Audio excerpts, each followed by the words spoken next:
특히 그 유튜브 영상 보니까 호스피스 얘기가 많더라고요. 연명치료 대신 좀 평안한 마지막을 돕는다, 뭐 이런 개념인데 정확히 어떤 건지 핵심만 좀 빠르게 짚어보겠습니다. 네, 안녕하세요. 그 호스피스 하면 사실 그냥 죽음을 기다리는 곳, 이렇게 좀 수동적으로 생각하기 쉬운데요. 보내주신 자료에서도 나오지만 이게 상당히 적극적인 돌봄입니다. 삶의 마지막 단계를 뭐랄까 자연스럽고 인간답게 받아들이도록 돕는 거죠. 단순히 몸 아픈 것만 보는 게 아니라 정신적인 거, 사회적인 거, 또 영적인 문제까지 팀으로 접근해서 환자랑 가족 모두를 지원하는 거예요. 아, 팀 접근 방식이요? 그게 좀 인상 깊네요. 그럼 구체적으로 어떤 서비스, 뭐 형태가 있을까요? 보통 그냥 병원에 입원하는 것만 생각하기 쉬운데 자료 보니까 꼭 그런 건 아니던데요. 네, 맞아요. 그 점이 되게 중요해요. 물론 제일 잘 알려진 건 호스피스 병동에 입원하는 입원형이죠. 근데 의료팀이 집으로 직접 찾아가는 가정형도 있고요. 또 일반 병원이나 집에서 지내면서 그냥 필요할 때 호스피스팀 자문을 받는 자문형 서비스도 있습니다. 선택지가 꽤 있는 셈이죠. 아, 집에서도요? 와, 그럼 대상자도 좀 달라지겠네요.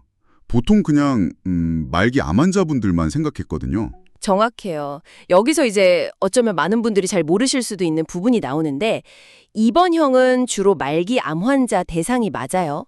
근데 가정형이랑 자문형은 좀 다릅니다. 자료에 딱 나와 있듯이 만성 폐쇄성 폐질환 같은 그 만성 호흡부전 환자분들, 또 만성 간경화, 그리고 후천성 면역 결핍증, 에이즈 말기 환자분들도 이용할 수 있게 됐어요. 아, 진짜요? 암 말고도 다른 질환도요? 네, 이게 호스피스가 점점 더 넓은 범위를 포용하고 있다는 중요한 변화인 거죠. 와, 생각보다 대상이 정말 넓네요. 그러면 이분들이 받는 돌봄은 구체적으로 어떤 내용인가요? 통증 조절만 하는 건 아닐 것 같고. 그렇죠. 당연히 통증, 구토, 호흡곤란 같은 신체 증상 완화는 기본 중에 기본이고요.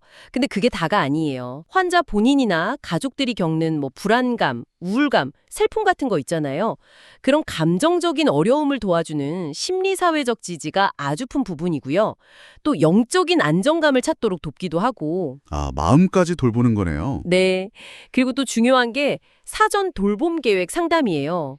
앞으로 어떤 치료를 받을지 혹은 받지 않을지, 임종은 어떻게 맞이하고 싶은지 이런 걸 미리 얘기 나누는 거죠. 미리요? 네네. 네. 네, 그런 과정을 돕고 심지어는 사별 후에 남은 가족들 슬픔 관리까지 연결이 됩니다. 와, 그러니까 정말 삶의 마지막 여정 전체를 다 관리하고 지원하는 시스템이라고 보시면 돼요.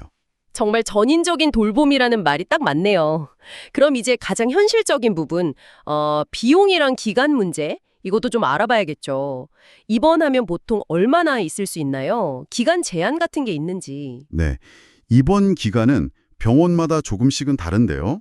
일반적으로는 최대 60일 이내 이렇게 제한을 두는 곳이 좀 많은 것 같아요.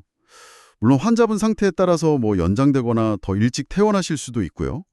평균적으로 보면 자료에도 나오지만 한 달 정도 계시다가 다른 요양병원으로 가시거나 아니면 집으로 돌아가시는 경우가 보통이라고 하더라고요. 한 달 정도. 비용은 그 자료 보니까 간병비 포함해서 건강보험 적용되면 월 평균 한 80만 원, 의료급여는 한 20만 원, 이 정도 선이라고 하던데 생각보다 그렇게 큰 부담은 아닐 수도 있겠다 싶기도 하고요.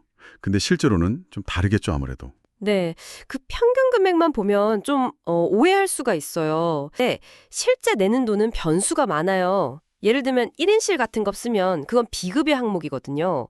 보험 적용이 안 되는 거죠. 아, 비급여? 네, 그리고 마약성 진통제 중에서도 비급여 약이 있을 수 있고 식대라던가 아니면 완화 목적으로 하는 특정 시술 같은 것도 따로 계산될 수 있고요.